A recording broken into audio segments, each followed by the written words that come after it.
This week on City Scoop, one big construction project winds down while another gets off the ground. Plus, the mayor celebrates the city's Dominican community by speaking his favorite language. Mi español. All this and more on this week's City Scoop.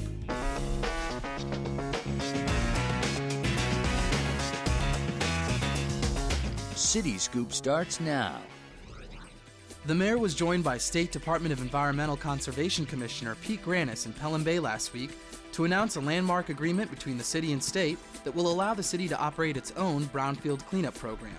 Brownfields are vacant or underutilized properties that are complicated by environmental contamination. In addition to city-managed cleanups, the agreement also offers liability incentives to encourage developers to use the spaces. We estimate that brownfields cover as much as 7,600 acres of our city, and that's an area more than 8 times the size of Central Park. And in New York, where the city limits are set and aren't expanding, the land is very important to us. It's a very important resource, and we think we can put it back to good use. And while one construction effort launched this week in the Bronx, another began to wind down: the Willis Avenue Bridge project. The bridge, which was constructed in Cayman's, New York, traveled down the Hudson River last month, passing beneath the Brooklyn Bridge and arriving near Willis Avenue on July 26th.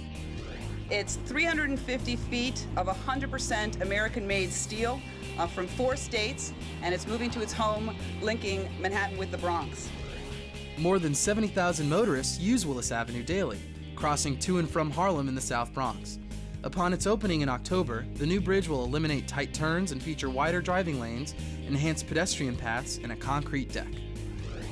Today, to many people throughout the city, they'll see across the screen a new bridge or a new addendum to a bridge or something added to the bridge.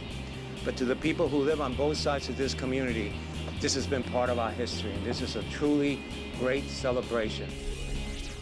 And finally, the mayor celebrated one of the largest ethnic groups in the city this week, Dominican Americans, with the Dominican Day Parade and a reception at Gracie Mansion. During the reception, the mayor was joined by Consul General of the Dominican Republic, Luis Eludis Perez, and New York Assemblyman Adriano Espaillat.